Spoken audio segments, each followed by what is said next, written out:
We are soon headed into Riftbound's fourth set, or third expansion, however you wanna count them, and it's getting close to a year on the market. So I wanna take a look at the pace of the game's growth thus far, the trend that it's following. If you're thinking of giving Riftbound a try, but want to see if it's here to stay before you take the dip in, or, which might be more likely, knowing my viewer base, you are an existing Riftbound players and you want a status check on whether what you are seeing locally, be that good or bad, is indicative of what's happening to the game globally, this is probably the video for you. I'm Simon from Games Deconstructed, and let's get started! Putting an objective lens on the game's growth from our perspective is going to be a little bit interesting. I work as a marketing data analyst in my day-to-day, so I'm reasonably familiar with some of the metrics a company like Riot Games might use to gauge the success of their product internally. And I have no doubt that Riot Games and the Riftbound team are collecting those metrics and paying close attention to them. We, however, are not Riot Games, nor are we the Riftbound team, which is unfortunate. I would personally like to be Chengran, he seems like he's having fun. Thankfully, we can collect a number of those same signals that the Riot team might be using, we just won't get paid for doing so.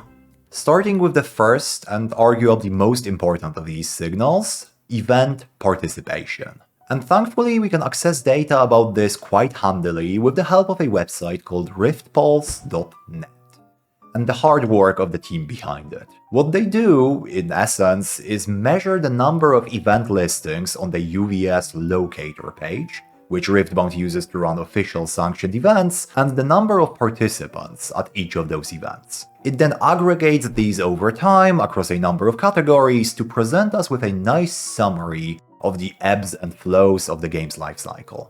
Obviously, this is not a perfect one-to-one representation of every single game of Riftbound played on a given day. Kitchen table games played at the local library, or massive online tournaments that don't have a UVS locator presence, those are not going to be counted here. But with the organized play ecosystem, especially the Nexus Nights, the weekly tournaments, being the lifeblood of the game, I think this is still going to be our primary metric for measuring engagement with Riftbound. And as you can see, the graph looks a little curious, with these cliffs in a couple of places. These are when new sets, Spiritforged and Unleashed in known history, have released. And we can expect one like this, the cliff I mean, to also appear when the newest set, Vendetta, launches. Because a new set's release means pre-release events, and these from my experience activate the player base like no others.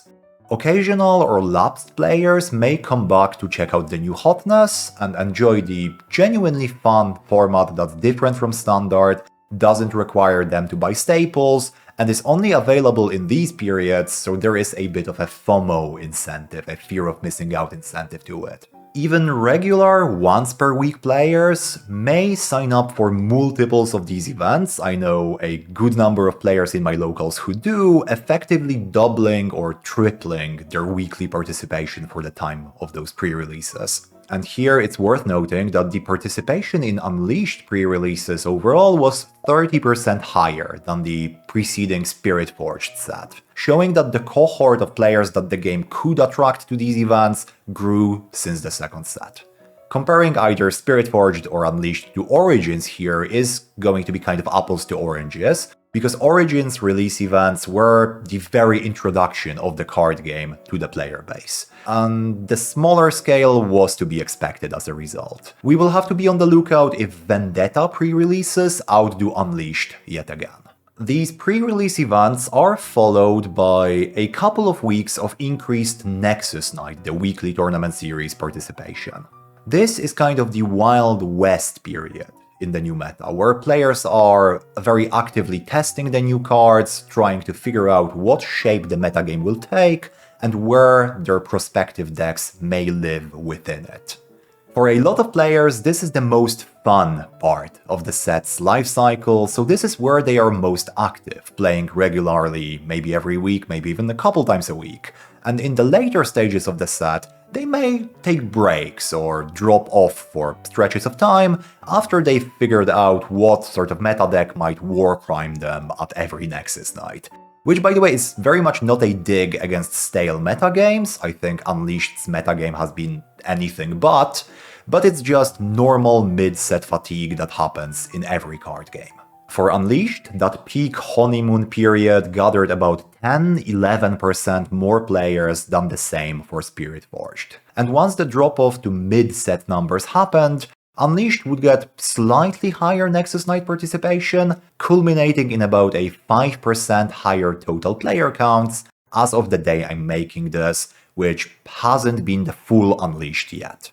On total events, so not just Nexus Nights, that difference between sets is a bit more marked. Unleashed has seen more players pretty much throughout its entirety, with a slight dip somewhere around a third of the set's lifespan. For a vast majority of both expansion sets, event participation was higher than even the peak of Origins, which very much makes sense. The first set was occasionally challenging to get into in certain geographical locations due to product shortages, and it served as a launching pad for the game. Some players would only develop an interest in playing Riftbound after they've heard of the success of Origins, so they would only be kind of qualified to join the game in the first place in either Spiritforged or Unleashed. Finally, as a minor note of interest, it seems like learn-to-play events are more regular and numerous in Unleashed than they were even in Origins. It's unclear if this is a genuine increase, or if they just didn't use Locator during Origins, or the learn-to-play flag in Locator before. I know that the one I went to pre-Origins definitely didn't, we didn't know what UVS Locator was at that time, but the least we can say is that the game has comparable onboarding opportunities for new players now compared to those very early stages. So event participation points to the game growing at a rather healthy pace. More players play in the weekly events with every coming expansion, and more players gather for the pre-release events in Unleashed, compared to Spiritforged, compared to Origins. It's worth noting that event participation is of course not a perfectly elastic metric, meaning that even if the game is good enough, even if it is attractive enough for players for those numbers to grow more quickly, it is going to take time. It is not going to be instantaneous, and it's not going to exactly match the demand the moment it appears.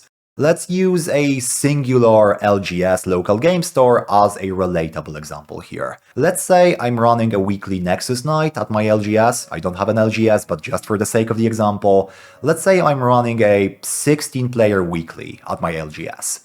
I think there is demand in the local kind of player base for another time slot. Maybe there's some players who would prefer to play on the weekends, maybe there's some players who would like to play twice a week. My weekly player count is not going to automatically double to 32 the moment I realize that demand exists. I need to figure out the appropriate time slot, get the news out to players, wait for them to internalize that, hey, they can now play on Saturdays, and only then will my play numbers start climbing up. Eventually, if I have judged that demand correctly, if I have the price support, if I have the physical, logistical ability to support that second time slot, those player numbers are going to move towards that 32. They are going to double, but it's not going to happen at the wave of a magic wand.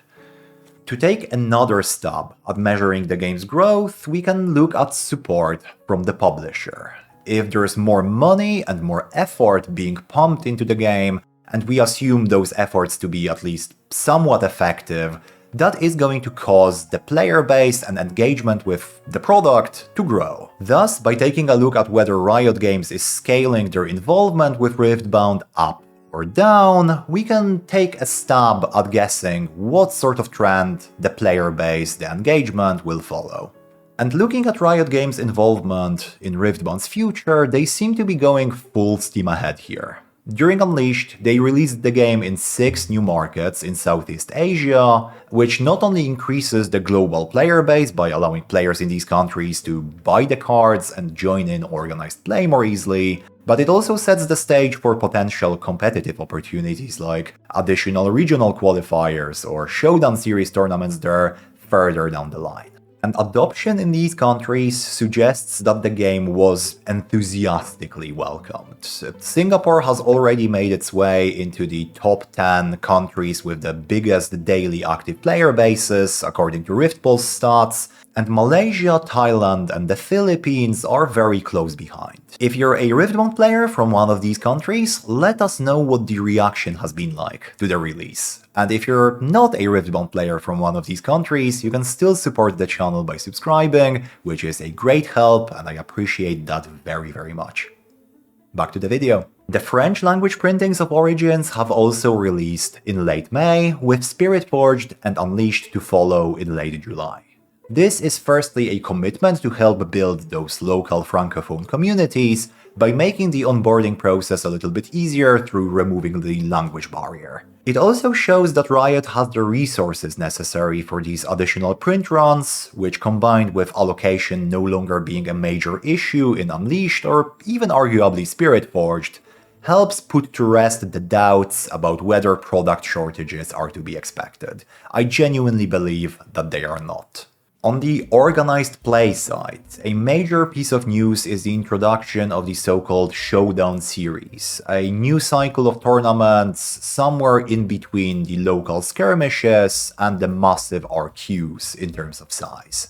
And this was something often requested by the pro players in the community who wanted to have a sort of middle ground between the 10 to 40 people firmly local community-based skirmishes and the absolutely massive 1k, occasionally approaching 2k players regional qualifiers, something like Nationals or Callings in other card games.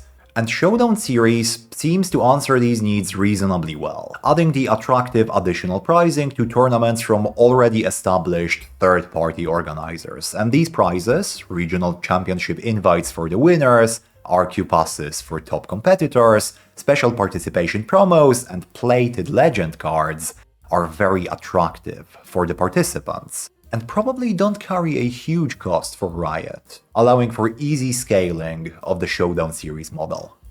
Finally, we might want to take a look at some of the more tenuous metrics that measure growth. The game's cultural footprint, its online buzz, the growth of third-party tools and online communities around playing Riftbound.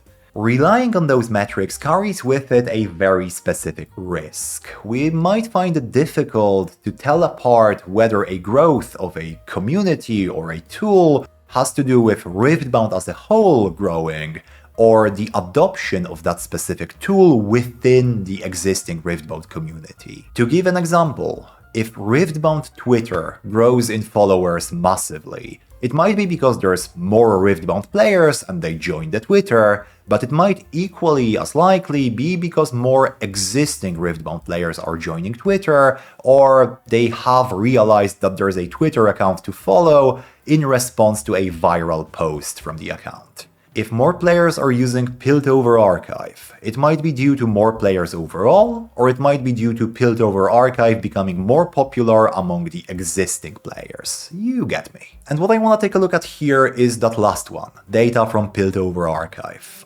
I feel justified in saying that Piltover Archive is the primary tool for making decks for the game, and has been a household name since very early days of Riftbound.